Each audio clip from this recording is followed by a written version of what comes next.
Hello everyone and welcome back to another in today's video. We're going to be going over some demonic beast teams you can use for basically bird, deer, dogs and Nidhoggr. Only because it's half stamina and it's double card rate up as well as double the main demonic beast material level up as well, rank up as well. So when you complete floor 3, instead of getting 1, you now get 2, which is really cool. And I basically just want to talk about teams, because some people may want to farm it and they may not know what team to use. So we're going to have teams.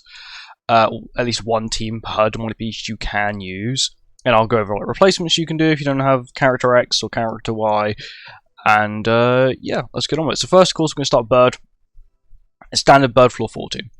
If you are still farming floors 1 to 3, because bird has been heavily nerfed since the release of bird floor 4, you can just run this team. This team is very good. You've got, once again, Thor, who's going to hit damage cap every time, Shion's insanely powerful, and these two just play an insane support role. 40% attack from Nabe, you've got the cleanse from Magelda, because she is the demonic beast specialist character on this demonic beast. If you don't have characters like, let's just say, you don't have anyone, really, you can replace any of the DPSs with, like, either Albedo, or Milam, or characters that are extremely powerful in their own way. That is really good. That also fit the unknown category. You can also go humans as well, just in just a normal humans team. So Lance, Escanor, Arthur. I'm trying to think of someone else who's off decent. I guess LR Barn or Yuri even, who can do quite. Yuri can't do damage, but she's a good support.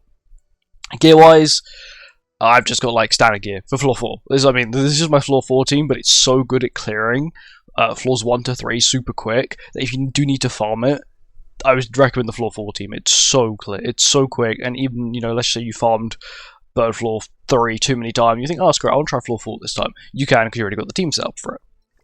Card set, we are running the increased basic stats for 10%, just because basic stats on this team is good. You can also run the one that gives you attack related stats for everyone being the same race. That's also a really good one to run. I just run basic stats to give my team a little bit extra tank. I might actually change it to the attack related stat one. And Shion's got a red Tommy, because on a team like this, she'll get targeted. She has the lowest stats. She doesn't boost her own stats. She'll get targeted, which is standard stuff. Now on to Deer. Deer is a little bit like up in the air. Deer is very easy, and the only real gimmick is the fact you need the colours. But once again, I've decided to go for a full unknown team, only to make the most out of her passive. So the reason why these two are here, so let me move Milam off to the side. So these three are here because they synergize quite well. She likes basically anyone, because she's unknown, so she'll work with all unknowns, and she's Ragnarok. Thor here likes Ragnarok characters and unknowns who can provide buffs for the team. She gets a damage increase for every, I think she gets 4% damage increase per buff on your allies up to 40%. And then we have Shion here who provides buffs when you play three single target skills. These three characters only have single target skills. What you could also do, let's just say you also want to maximize the buffs, you want to maximize basic stats and damage of just these three, you can switch out Milam if you have Freya and his relic for Freya and his relic. Because what Freya does with his relic is increase your base stats by 5% per unknown or Ragnarok, as well as your single target damage dealt per, once again, unknown or Ragnarok.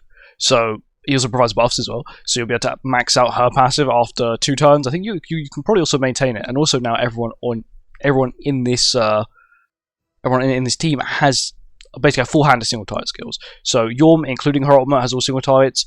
Thor is the only character on this entire team who has a form of AoE skill, and it's Thor's ultimate. Apart from that, everyone else got single target skills, so you're basically guaranteed to have her passive maxed, which is really good. Card set, we've got the attack related stat boost one, just because it's Deer. You don't really need survivability for Deer. As long as you've got Yorm and your team is decently infested with UR gear, you should be fine. The gear on this team, attack defense, attack crit, attack crit, attack crit. I only got attack defense on Yorm just so she can tank a little better, because her stats are pretty bad. She's a very old character. She released in 2022, 2021? 2022 is when she released, I'm pretty sure. That's also the same year Dogs came out, so my guess is that was the year she released. But yeah, this team's really good. Insane synergy. Once again, if you are struggling, you don't need an insane synergy team to do this demonic beast. Back in the day, you used to use blue the one Escanor and like Lost Vein and another random green character. Because I always recommend having 2 green characters. It only means you can 2 cycle it. It's just easier to cycle. So she plays as like it's mainly for like the final phase of the final floor. She takes the hit of doing like the 4 damage, which you do from the passive of what it has, which is like fixed damage, and then Shion can then come in at the end and do insane damage, or your main green DPS can do insane damage at the end. So as long as you've got just anyone who is green, blue, or red, you're fine. Don't run dark and light characters. I know they're good, they're quite decent on here. Sometimes they are, Trait Melee or characters like that. I wouldn't recommend it personally. Only because it's then you're increasing the amount of RNG you sort of need to get the right card, which is a little bit irritating, but that's just how it is. Now on to Skull and Hearty, which is probably a team that changes quite a bit. Only because Skull and Hearty is actually still quite, I'm not going to say it's difficult, but it's it's the hardest of the original 3. The original 3 is like, I guess, where you can sort of mess around with teams. You do want Tonar for this team.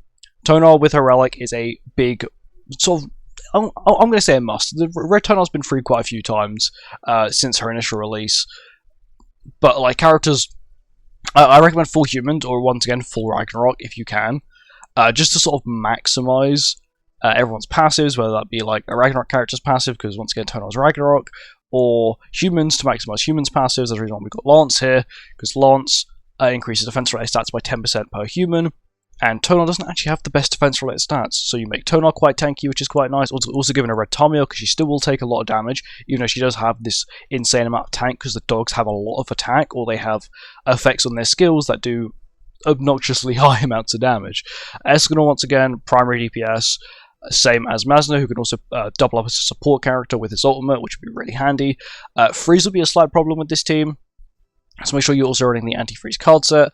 4 gear, everyone's running attack crit, but Tonar, who is running HP crit resistance with 1 set resistance, 1 set defense, only to sort of guarantee she doesn't get crit, because if Tonar gets crit, she has abysmal defense-related stats and crit defense, so she will take a lot of damage. That's the reason why we also have Lance on the team, sort of make her a little bit tankier. Also, Lance at 1/6, really good DPS. If you have Lance higher level, you're completely fine.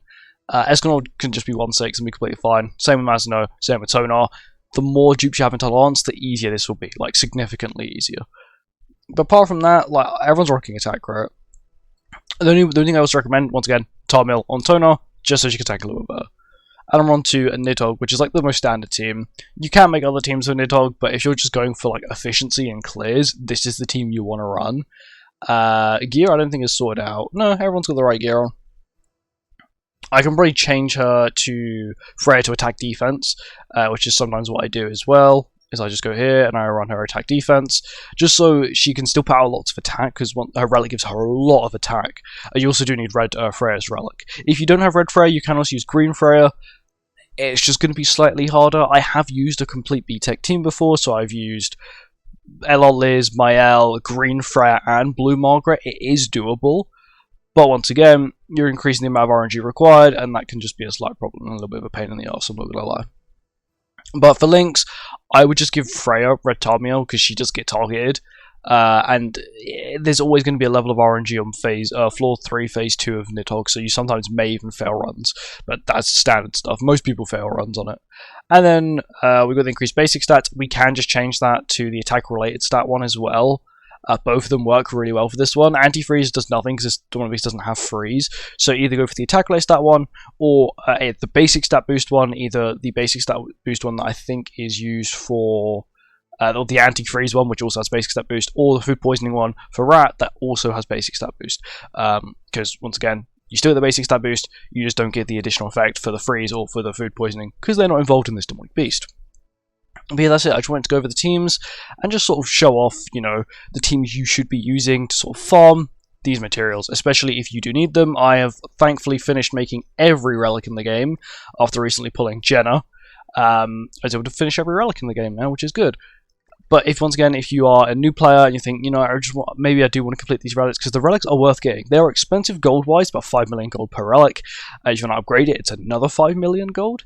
And just crafting the relic alone gives you 10 GP points.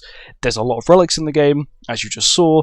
you just times the amount of relics that are on the game by 10, and that's how many GP points you can earn. Of course, once again, rat is not infinitely farmable, so you can exclude rat from that equation in total.